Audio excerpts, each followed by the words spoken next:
Hi friends, welcome to our channel. ఈరోజు మనము left over rice అంటే నైట్ మిగిలిన అన్నాన్ని ఏం చేయాలా అని ఆలోచిస్తున్నారా? అయితే ఇలా ట్రై చేయండి. చాలా ఈజీగా వడియాలు అయితే తయారు చేసుకోవచ్చు. మా ఛానల్ని ఫస్ట్ టైం చూస్తున్నట్లయితే ప్లీజ్ సబ్స్క్రైబ్ అండి. ముందుగా రైస్ని పొడి పొడిగా చేసుకొని అన్ని మిక్సీ జార్లోకి తీసుకోవాలి.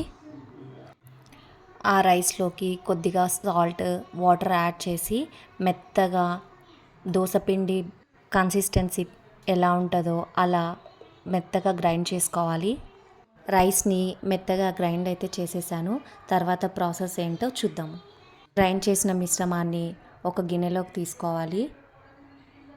మరీ గట్టిగా అనిపిస్తే కొంచెం వాటర్ యాడ్ చేసుకొని అలా మిక్స్ చేసుకోండి. ఈ మిశ్రమాన్ని స్టవ్ మీద పెట్టి కొద్దిగా వేడి చేయాలి. అందులో కొద్దిగా వాము, జీలకర్ర యాడ్ చేసుకొని బాగా మిక్స్ చేయాలి.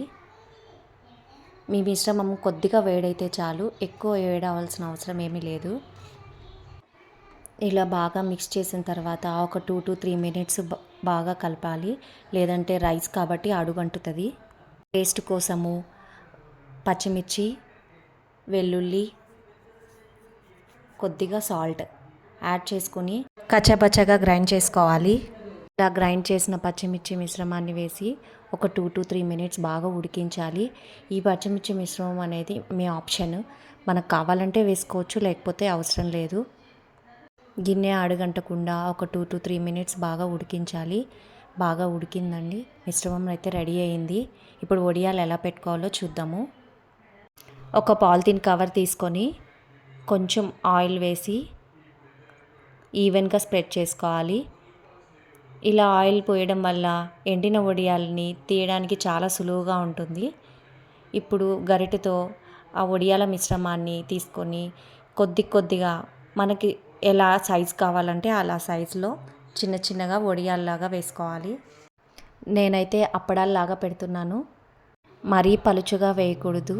మరీ పలుచగా వేయడం వల్ల ఎండిన తర్వాత కవర్కి స్టిక్ అయిపోతాయి. ఇప్పుడున్న సమ్మర్కి 1 dayలో ఎండిపోతాయి. అప్పడాల సైజులో వడియాలను అయితే పెట్టేశాను. ఈవినింగ్కి బాగా డ్రై అయిన వడియాలు అయితే రెడీ అయిపోయాయి. ఆయిల్లో డీప్ ఫ్రై చేశాను. సో ఇప్పుడు కరకరలాడే వడియాలు ready. Please subscribe. Thank you.